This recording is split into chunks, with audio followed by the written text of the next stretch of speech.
Legal, gente, eu sou o professor Carbone do Instituto Em Fio. Vamos falar aí de ciências da natureza então com vocês, beleza? Esperamos que vocês aproveitem bem essas aulas aí para estudar. Valeu? Vamos para as aulas então? Então, continuando aí com vocês, professor Carbone do Instituto Em Fio, para falar da competência 7 agora, gente. Competência 7 é uma competência que tem um peso maior de conteúdo da química mesmo, então a gente vai ver basicamente bastante conteúdo, diferente da competência 3, onde você tinha mais aplicação, né, no meio ambiente, por exemplo, em outros sistemas que não só a química, né? Então a competência 3 vencilhava um pouquinho da química. A competência 7 é uma química mais pura, né, mais química ali na veia, né? Tá bom? Então a gente começa lá, talvez a primeira aula de química do segundo grau, que é a aula de modelos atômicos, né? Beleza? Como o átomo sempre intrigou o ser humano, essa questão de dividir a matéria, né, até chegar a uma parte que não pudesse mais ser dividida, né? Sobre o átomo, o que a gente tem de conhecimento? Os modelos. E esses modelos, claro, evoluíram de acordo com a tecnologia da época. Então, os gregos, lá com Demócrito, isso lá no século V a.C., né? Ele imaginava o quê? Que o átomo é aquela menor partícula indivisível da matéria. Então, segundo Demócrito, o átomo é átomo de verdade. Porque a palavra átomo vem do quê? Do á, que é não, e do tomo, que é tomos, que no grego quer dizer divisão, dividir, né? Então, aquilo que não pode ser dividido, não sofre divisão, indivisível. Daí o Demócrito chamou essa pequena partícula da matéria de átomo, tá? Mas ele não tinha como ir mais além. Já Dalton foi o que montou o modelo da bola de bilhar, isso já lá no século XVIII, tá? O átomo como sendo indivisível, mas átomos e substâncias diferentes teriam tamanhos diferentes. Então foi o primeiro a pensar numa diferenciação de cada elemento, coisa que lá na época dos gregos nem se sonhava. E claro, não existia tecnologia naquela época para se ter esse tipo de ideia. Já o Dalton imaginou um modelo como uma bola de bilhar, um átomo ainda indivisível, mas com diferentes tamanhos para diferentes elementos, tá? Thomson já foi o cara que descobriu o elétron, né? Então, o cara que imaginou o quê? O pudim de passas. O que é isso? Os elétrons incrustados, né, num recheio ali de cargas positivas, tá? Então ele foi o primeiro a pensar nessa questão de cargas, né, positivas e negativas. Então para o Thomson, o átomo já não é mais átomo, né? Porque se átomo quer dizer indivisível, né? Quando você fala em cargas diferentes, quer dizer, o átomo já pode ser dividido. Então, o primeiro que acabou com essa ideia de átomo indivisível foi o Thomson. Só que a palavra acabou ficando, né? A palavra átomo não perdeu o A, né? Seria tomo hoje, né? Mas continua sendo chamado de átomo. Então, as passas lá como sendo os elétrons e o pudim, né? A massa, como sendo as cargas positivas, tá? Cargas positivas essas que foram descobertas pelo Rutherford, aí já no início do século XX, lá em 1911. Foi o cara que descobriu os prótons, tá? Bom, ganhou só um prêmio Nobel por isso, né? Então, o modelo de Rutherford-Bohr é aquele modelo, talvez o mais famoso, talvez o que mais aparece por aí, é o próprio desenho do átomo, né? O modelo de átomo com núcleo e eletrosfera, né? Quem desenhou essa eletrosfera, quem imaginou essa eletrosfera com essas camadas, com esses níveis de energia, foi o Bohr, né? O Rutherford foi o cara que descobriu o núcleo, né? Principalmente descobrindo os prótons. Depois Schrödinger, lá nos anos 30, descobriu os nêutrons, tá? Então o primeiro cara que falou em núcleo foi o Rutherford. Quer dizer, o Rutherford é o inaugurador da química nuclear, da física nuclear, tá? Claro, década de 10 não existia ainda a bomba atômica, não existiam essas coisas, tá? A ciência ainda evoluiu mais até chegar nesse ponto, mas ele foi o que primeiro descobriu aí, lançou as bases, vamos dizer, da química nuclear, tá? Então você tem um núcleo com prótons e nêutrons e uma eletrosfera com elétrons, tá? Isso lá no início do século XX. Então a descoberta aí que está fazendo 100 anos, principalmente a descoberta do Rutherford, um pouco mais de 100 anos, tá? Então esse é o modelo atômico mais aceito recentemente, o que mais se usa nos vestibulares e também no seu Enem, tá?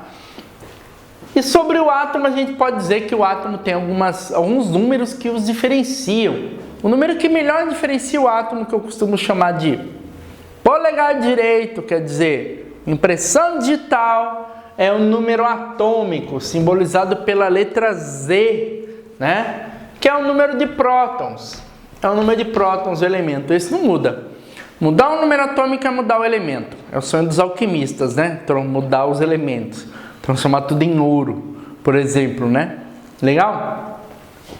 É possível desde que você mude o número de prótons, tá? Então o número atômico é igual ao de prótons. E se o átomo for neutro, esse número de prótons é igual ao número de elétrons. Bacana, gente? Tranquilo? E nós temos aí um número de massa. O que é um número de massa? Representado pela letra A. Como a massa é tudo que está no núcleo, né? O Rutherford foi o primeiro a descobrir isso, né? Massa está lá concentrada no núcleo, esse núcleo é pesado. Esse núcleo é o que detém a radioatividade, tá? Então, se uma parede de chumbo de 2 centímetros assim consegue deter a maior parte das emissões radioativas, é por quê? Por causa dos núcleos de chumbo que são muito pesados, tá? Quando você tem, por exemplo, concreto, você vai precisar de uma parede ainda mais grossa, uma parede aí de 1 metro, de concreto mesmo, para deter algumas emissões radioativas. É o que você tem em algumas usinas nucleares, por exemplo.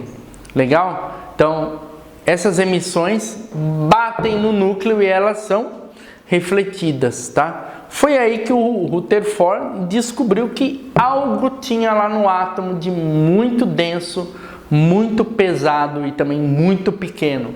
Então o núcleo ele é pequeno, mas ele concentra a massa. Ele concentra a massa? Poxa, então o que é o número de massa? Não é um RG, né? Não é uma impressão digital como é o número atômico, mas ele é o peso. O peso pode coincidir entre elementos, assim como você pode ter um peso igual ao do seu amigo, da sua amiga. Quer dizer, a polícia não vai capturar bandidos, por exemplo, por peso, né? Beleza? Você teria muitos problemas com isso. Mas sim pela impressão digital. Tranquilo? Então a impressão digital é o número atômico. O peso, que é o número de massa, é o quê? Prótons e nêutrons. É a soma desses números. Muito tranquilo, né, gente? Por quê? Porque é aquilo que tem no núcleo. E o núcleo é o que tem peso. E a parte pesada é a parte massiva, né? A parte densa do átomo. Então, se você somar prótons e nêutrons, dá número de massa. Normalmente o nêutron vem com essa bolinha, que na verdade é um zero, porque a carga no nêutron, como o nome diz, é neutra. Tranquilo? Por exemplo, né, na prova, como que isso vem dado? O número de cima é o atômico, o número de baixo... Desculpa, o número de cima é o número de massa, o número de baixo é o número atômico. Vejam o que eu disse. Isso na prova é dado, gente. Sempre vai ser dado para você um número atômico e um número de massa. Não se preocupem em decorar. Se preocupem em quê? Saber onde eles estão. No elemento, né? O número de cima na prova é o número de massa. O número atômico é o Z. Se você esquecer, basta lembrar também o seguinte. O número atômico nunca é maior que o número de massa. O número atômico nunca é maior que o número de massa. O número atômico nunca é maior que o número de massa.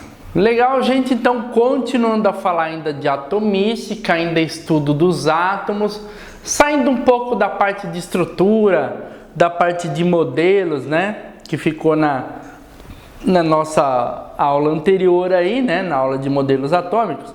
Agora indo mais para as características, né, dos elementos químicos, né, dos átomos. Uma matéria que talvez desperte a atenção de alguém porque ela se chama coincidências entre elementos, tá? Essas coincidências são bem comuns de se estudar até mesmo num curso primário, né? Um bom curso primário já traz isso aí normalmente na 7ª ou 8ª série, beleza? Tranquilo? Então, coincidências entre esses elementos. Nós vamos falar em isótopos. O que são isótopos? Iso quer dizer o quê? Iso quer dizer igual. Isótopos você tem o quê? Iguais números atômicos e diferentes números de massa.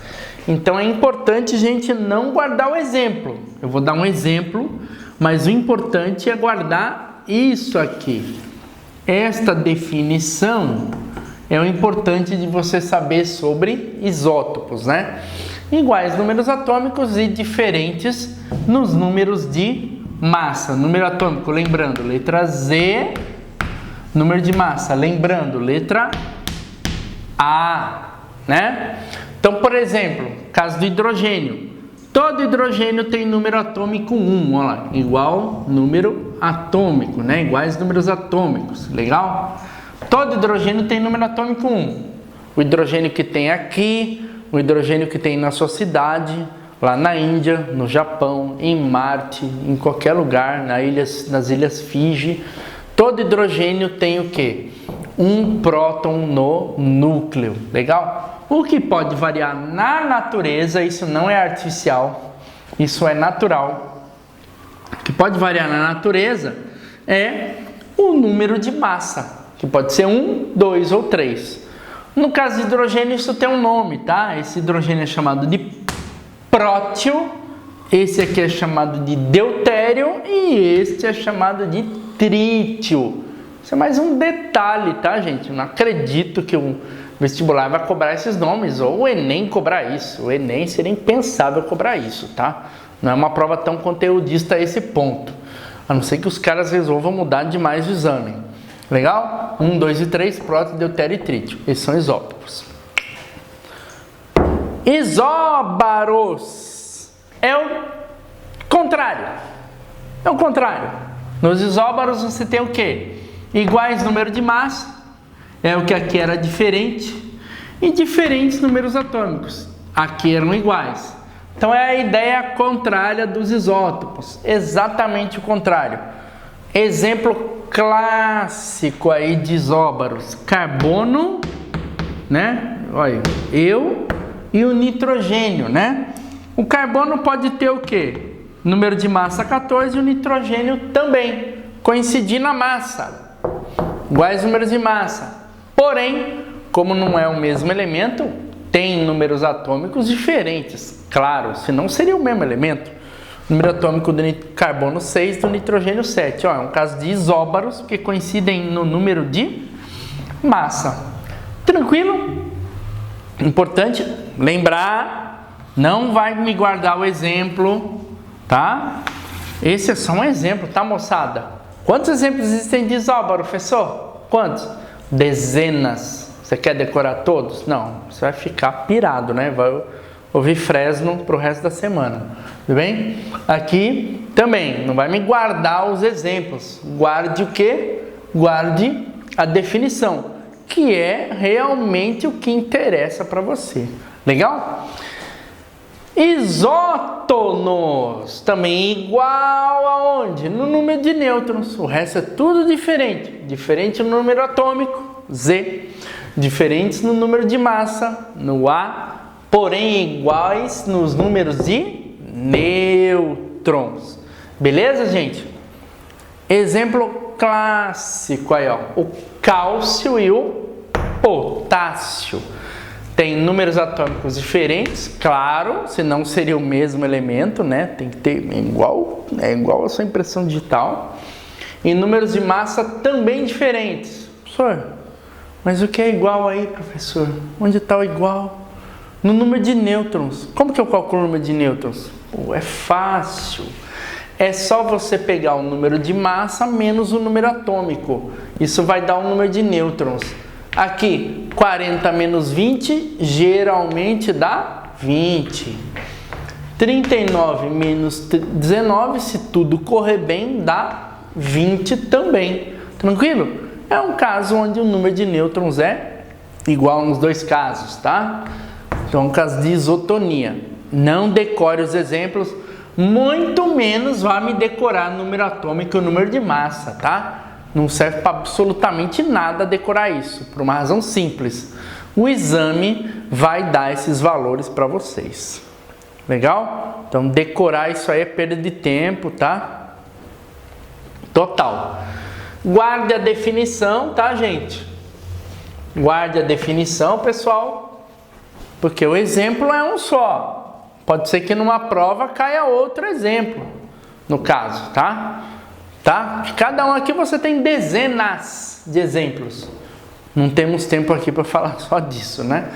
Agora eu vou te dar um macete muito interessante e também muito bacana, por quê? Porque é um macete infalível para você não esquecer isso. Isótopos tem letra P. Letra P do quê? De prótons. Olha lá. Eles são iguais números de atômicos, iguais números de prótons. Isóbaros tem letra A. Por quê? Porque é igual no número do quê? No número de massa. Iguais números de massa. A é o que simboliza a massa. Isótono. Iguais no número de nêutrons. Olha lá, gente. Isótopo é o único que tem letra P de próton. Isóbaro é o único que tem letra A de número de massa, o único. E isótono é o único que tem a letra N de nêutrons. Não tem como confundir, cara. Olha só o macete. E a massa atômica, já que a gente falou tanto do número de massa, falar número de massa e massa atômica parece que é a mesma coisa, né? Número de massa e massa atômica não é a mesma coisa. Basta você pegar na tabela aí e ver que nem todo elemento tem um número, não tem uma massa atômica com um número inteiro. Por quê? Porque esse elemento é formado por isótopos. Então, essas massas diferentes fazem com que a gente adote como número de massa o quê? Uma média dessas massas. Qual é a massa do hidrogênio? É 1? Ah, mas você está sendo injusto com 2 e com 3. É 2? Você está sendo injusto com esses daqui. É 3? Não, você está sendo injusto com esse. Faça uma média ponderada. O que é uma média ponderada? Leva em conta as porcentagens. Por exemplo, só para você ter uma ideia. O elemento cloro na natureza parece assim. Na natureza, 75% dos cloros da natureza tem massa 35. 25% dos cloros na natureza tem massa 37. Qual a massa a gente vai adotar? Fazer uma média ponderada. É uma média que leva em conta essas porcentagens. Então, vou pegar a massa do 35, multiplicar por 75, que é a porcentagem que ele aparece na natureza, veja, mais a massa do 37, multiplicar por 25, que é a porcentagem que ele aparece na natureza. Vou fazer essa conta e dividir por quanto? Por 2? Não. Dividir por 2 é média aritmética. Eu tenho 37 anos. Você tem 17. Somos 2, 54. A média nossa é 27. Legal? Eu vou achar legal. Você não. eu vou ficar mais novo 10 anos. Você vai ganhar mais 10. Isso é média o quê? Aritmética. O que é média ponderada? Na sua casa tem seu pai e sua mãe e vocês são mais velhos. Vamos supor que você tem 3 irmãos mais novos. Então a média de idade da sua casa vai estar mais perto do quê? Da de você e dos seus irmãos, porque vocês são em 4 e mais novos, bem mais novos que os seus pais. Então a média ponderada leva em conta o quê? Quantidade de vezes que aparece aquele evento, no caso, pessoas com certa idade. Tranquilo? Então aqui leva em conta a porcentagem que aparece os elementos. Beleza? Por isso que a gente não divide por 2 e sim por 100. Fazendo essa conta, dá 35,5, que é o que tem na sua tabela. Gente, então aí continuando com vocês, pessoal, talvez uma das aulas mais fundamentais, pelo menos dentro da química, naquela parte da química inorgânica, que é mais conteúdo, né, da competência 7. Talvez essa seja uma das aulas mais importantes. Por quê? A gente vai introduzir um conceito importante para reações químicas, para cálculo estequiométrico, para equilíbrios químicos, tá? Para pilha, para eletrólise. A gente vai introduzir um conceito muito importante para toda a química inorgânica, principalmente aquela química que vai lidar mais com cálculos, né? Essas coisas assim. Legal? Então nós vamos falar o quê? Da constante de Avogadro. Constante de Avogadro, que é chamada também de mol, que vai gerar o conceito de massa molar que a gente vai comentar aí no finalzinho dessa aula, beleza? Então vamos pensar o seguinte, falamos agora mesmo de átomos, não foi? Modelo atômico, essa coisa toda, só que o átomo ele é muito pequeno, tanto é que o que se conhece sobre o átomo é baseado em modelos, né? Baseado em testes feitos principalmente pela física, né? Esses grandes colisores de elementos químicos, né? Comprovam essas leis. Mas ver um átomo, pegar um átomo, ainda é para o ser humano uma atividade impossível, né? E se a gente quisesse medir a massa desse átomo, poxa, seria muito pequena, não é? Porque o átomo é invisível para nós, a massa dele é muito pequena. E se eu insistir e quiser medir átomo? E mais, quero medir átomo em grama. Então eu tentei desenhar aqui, eu sei que você aí do outro lado está rindo, né? Tentei desenhar uma balança, tudo bem? É uma balança que eu tentei desenhar aqui, não é um rádio, não é nada desse tipo. Então uma balança graduada em gramas. Então a gente quer medir o átomo em gramas. Precisamos medir o átomo em gramas, né? A ideia é medir em gramas, tá? A gente vai medir na unidade gramas, beleza? Se eu quiser medir um átomo em gramas, imagina só, colocando aqui, se fosse possível, né? Vamos imaginar aí que desse para pegar um átomo de hidrogênio e colocar nessa balança. Eu sei que você vai falar, mas não dá para eu ver, não consigo ver, não vai pegar, se eu pegar até ele cair aqui, ele vai voar, porque o vento vai levar. Concordo plenamente com você. Mas imagine que fosse possível colocar um átomo aqui. Teria massa, gente? Tem massa, porque átomo é matéria. Mas massa em gramas, ó, a gente quer medir em gramas. Precisamos medir em gramas. A ideia é medir em gramas. Um átomo só vai medir a massa em gramas? Nunca. O que a gente faz? Coloca mais. Não é verdade? Se eu pegar e tirar um fio de cabelo aqui da minha cabeça, medir a massa desse fio usando uma balança de farmácia, ele não vai medir nada na balança de farmácia, mas se eu resolver rapar o cabelo aqui, né? Tirar todo o meu cabelo, juntar com o seu, juntar com o pessoal daqui, tudo, tirar o cabelo de todo mundo, colocar numa balança, vai dar um tufo de cabelo lá, aí vai dar alguma coisa. Mas por quê? Porque eu juntei muitos fios. Então a ideia para o átomo, para poder medir em grama, por que grama? Porque é a unidade que a gente trabalha no dia a dia, né? Por isso que a gente quer medir em grama. Então, se a gente quiser medir átomo em grama, tem que juntar o quê? Muitos. Será que 1000 é um número suficiente? Eu até me empolguei que quebrei o giz, turma. Será que 1000 é um número suficiente de átomos?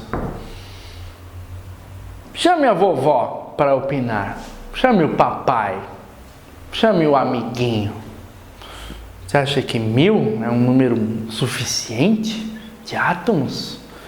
Ainda é pouco, né? É pouco? Você falou aí que é pouco? É pouco. Será que 1 milhão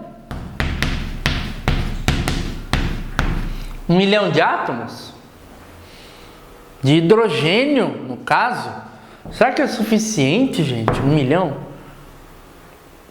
O átomo é pequeno demais. 1 milhão é um número grande. É suficiente? O que você acha? O que você acha? Ainda não? Pois é, ainda não. Mas já dá para ter uma duvidazinha, né? E se a gente colocar mais 6 zeros? O que nós temos agora? 1 trilhão de átomos. E aí, gente? 1 trilhão de átomos. Será que é suficiente para dar alguma coisa em gramas? Eu acho que muitos aí já estão na dúvida, né? Porque 1 trilhão é um número muito grande, só que o átomo é muito pequeno. Será que compensa? Eu quero medir em gramas. Gente, o átomo é tão pequeno que ainda não compensa. Ai, professor, mas então quanto é? A ideia não é fazer você acertar o número, tá? A ideia é fazer você pensar, poxa, o átomo é pequeno demais. Claro, eu tenho que ter um número muito grande para medir ele em gramas, né? Porque o átomo é muito pequeno.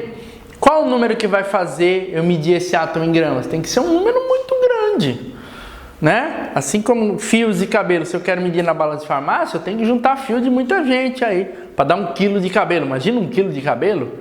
Imagina quantas pessoas tem que deixar carecas, mesmo que sejam mulheres. Muitas, porque 1 quilo de cabelo são muitos fios. Aqui 1 grama de átomos, ou 5 gramas, ou 20, ou 1000, ou 200 gramas, são muitos átomos. Tá aí, o número é esse, gente. A ideia é fazer você pensar e não decorar o número, até porque a prova vai dar o valor do número.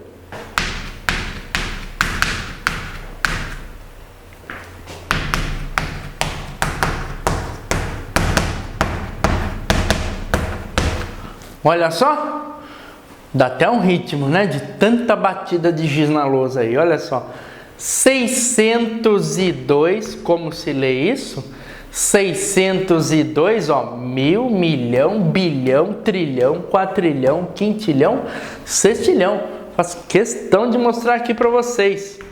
602 sextilhões. Juntando tudo isso, gente, de átomos, aí sim, a massa é medida em gramas. Mas faz sentido isso? Faz por quê? Porque o átomo é muito leve, eu preciso juntar muitos átomos para medir em grama. Grama é uma unidade que para nós faz sentido, ó. Um giz desse pesa mais ou menos 1 grama. Quantos átomos de hidrogênio para dar 1 grama? Nossa! Precisaria de um número muito grande, como esse aqui, 602 sextilhões. Esse número é conhecido, como ele é importante? Constante de Avogadro. Avogadro foi um físico italiano, homenageado aqui nesse caso.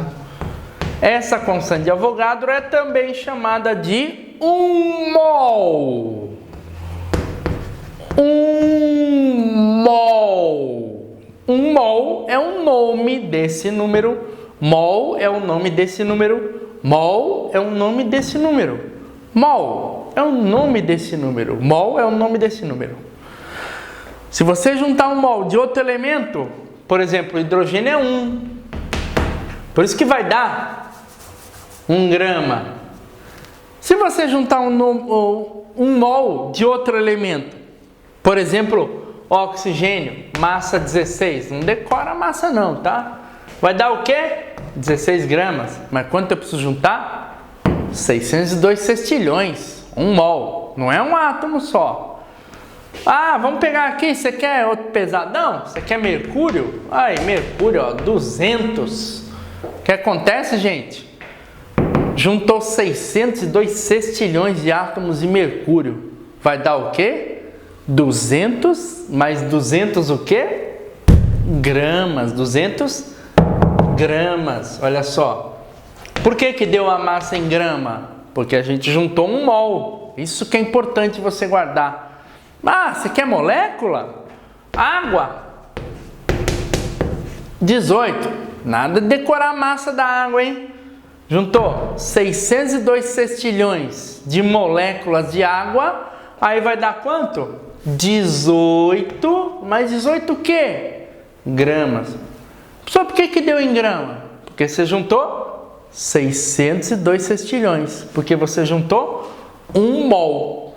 Então, em resumo aí, para fechar essa aula, a gente pode falar que 1 mol de qualquer elemento ou qualquer molécula é medido em gramas. O valor vai ser dado na sua prova. Muito bem, gente. Então, a aula de mol não acabou ainda. Você vê um assunto tão importante que a gente reserva aí mais um pedaço aí dessa aula, dessa primeira parte da competência 7 para mol. Que é um tema realmente muito importante, um tema central, tá? É um tema que vai aparecer no seu exame. Se você fizer o Enem, vai aparecer esse tema, ou em cálculo estequiométrico, ou no balanceamento. Vai aparecer também se você prestar algum vestibular, né? De várias universidades aí que ainda não trabalham com o sistema do Enem, tá? Para os seus vestibulares. Então, não tem como a gente escapar. Bom, falávamos do número de Avogadro, né? Do mol, né? Que o mol mede átomo em grama, mede molécula em grama, mede íon em grama, né? Então, recapitulando, juntando então 602 sextilhões de átomos, moléculas ou íons. Íon vai ser mais difícil aparecer na prova, tá? Mas vai que, né? Você também mede em gramas, tá? Isso vai gerar um conceito chamado conceito de massa molar. Massa molar, simbolizado por um M maiúsculo, tá? M maiúsculo é o símbolo de massa molar. O que é essa massa molar? Ela é medida em gramas por mol. Professor, não entendi direito. Então vamos lá. Você colocou aqui o hidrogênio. Quando era o hidrogênio, o ator aqui, juntando 1 mol dava 1 grama, não é? O que quer dizer isso? Quer dizer que a massa do hidrogênio é 1 grama por mol. 1 grama por mol. É a massa molar. O que é massa molar? Molar é a massa de 1 mol. Beleza? Juntando 1 mol, se for, por exemplo, de carbono, vai dar 12 gramas. O que quer dizer isso? Que a massa molar do carbono é quanto? 12 gramas por mol. Ah, vamos brincar mais, vamos. Cálcio. Juntando cálcio, 40 gramas. Mas não é um átomo de cálcio. Não são 2, nem 1000, nem 1 milhão. Tem que juntar 1 mol. 602 sextilhões de átomos de cálcio. Quanto você vai ter? 40 gramas. O que quer dizer isso? A massa molar do cálcio é 40 gramas por mol. Ah, não está satisfeito. Ouro. Ouro muita gente vai gostar, né? Muita gente vai gostar de ouro, né? 197 gramas. Mas para dar 197 gramas de ouro tem que juntar quanto? 1 mol.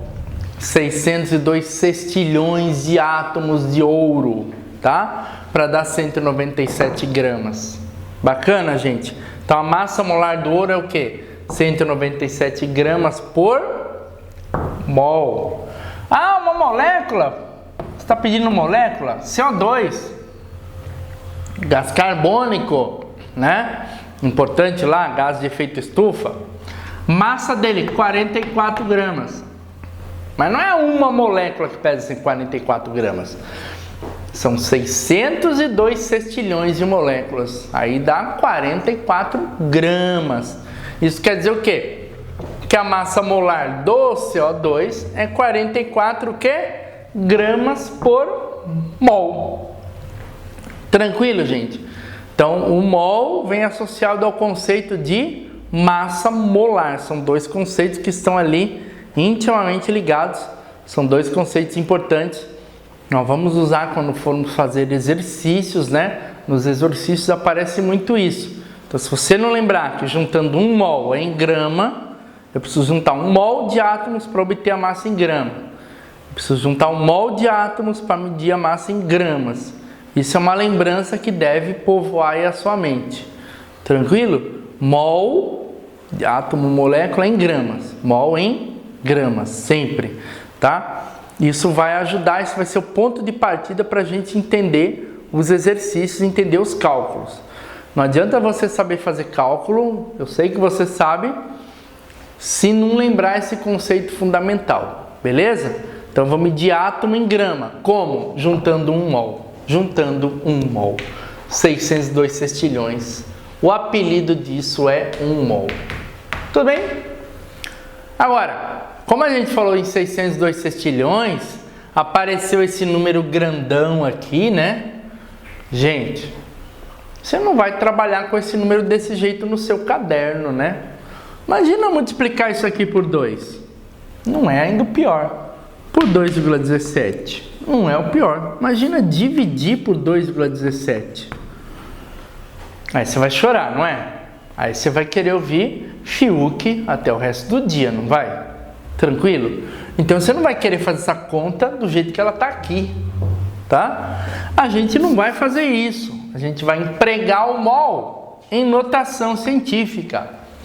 Como funciona essa senhora chamada notação científica? Você já deve ter ouvido falar disso. A notação científica trabalha com potência de 10, tá? Ela pega um número, em geral é um número muito grande ou um número muito pequeno, tá, gente? Um número muito grande ou um número muito pequeno, ela pega esse número e transforma num x vezes uma potência de 10, tá? Só que esse x tem que estar entre 1 e 10. O x tem que estar entre 1 e 10, como se fosse uma baliza, né? Você vai estacionar o carro lá, né? Você que quer dirigir aí, né? Tem uma baliza entre 1 e 10. Você não pode tocar nesses dois pontos. Pode ser até 1, mas não pode ser 10. Por quê? Porque na notação científica você já tem a potência de 10.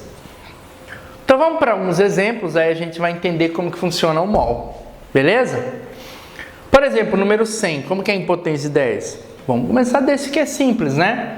10 ao quadrado, né? Se eu multiplicar por 1, você concorda? Continua dando 100? Então, o 100 é 1 vezes 10 ao quadrado. 10 ao quadrado é 100, vezes 1, continua dando 100. Pronto! Já escreveu em potência de 10. O x pode ser 1, aí 10 ao quadrado é a potência. Maravilha! 500. 5 vezes mais, não é? Ora, então é 5 vezes 10 ao quadrado, né? 5.600. 5,6 vezes 10 à terceira. 10 à terceira é 1.000. 5,6 vezes 1.000 vai dar quanto? Vai dar 5.600. Lembrando, não pode ser 56, porque o número tem que ficar entre 1 e 10. 0,1. 1 vezes 10 a menos 1. 0,08. 8 vezes 10 a menos 2. 0,043. 4,3 vezes 10 a menos 2. Talvez alguém aí esteja chorando, porque não está entendendo bem. Basta você pensar assim, a vírgula no 100 está aqui, veio parar aqui para virar 1. Andou 2 casas para a esquerda, aumenta 2. Aqui no 5, andou 2 casas, aumenta 2. Andou 3 casas, aumenta 3. E para cá? Foi para a direita. Por isso diminuiu. 0,8 para virar 8. Andou 2 para a direita. Por isso diminuiu. Aqui também 4,3. Para a direita. Por isso diminui. Andou 2 casas. É o número de casas que a vírgula anda. É o número que você vai pôr na potência. O número de casas que a vírgula anda é o número que você vai pôr na potência. Se a vírgula andar para a sua esquerda, você vai aumentar a potência. Se ela andar para a sua direita, vai diminuir. Ah, então o mol é a nossa intenção. A vírgula está aqui. Tem que vir parar aqui para ficar entre 1 e 10. 6,02 vezes quanto? Quantas casas a vírgula andou? 3, 6, 9, 12, 15, 18, 21, 22, 23. Vezes 10 a 23. Na sua prova ainda tem uma novidade. Isso vai ser aproximado para 6 vezes 10 a 23. Tudo bem? Recapitulando. Vírgula andou para a esquerda, aumenta a potência. Vírgula andou para a direita, diminui. Aí no mais é só contar quantas casas ela andou para o número ficar entre 1 e 10. Tranquilo? Duas boas notícias para finalizar. Isso aqui é 1 mol. Isso aqui é 1 mol. 6 vezes 10 a 23. É dado na prova. Essa é a primeira notícia. Não precisa decorar que 1 mol é isso. Outra boa notícia. Eles não usam 6,02. Eles usam o 6. Eles aproximam. Tá? A menos que você vá prestar o ITA. O ITA, tá? Os vestibulares militares cobram ainda usando a anotação com um número mais preciso, né? Os demais vestibulares aproximam para uma facilitação nas contas. Bacana, gente? É isso aí. Valeu! Valeu, gente, então, por ter acompanhado aí essas aulas de Ciências da Natureza comigo. Continuem estudando, tudo bem? Super importante você não ficar só assistindo as aulas aí sentadinho, comendo seu doce de leite com ameixas, beleza? É importante você estudar também. Qualquer dúvida você tem aí também o site do Enfio. Valeu, agradeço aí, um grande abraço.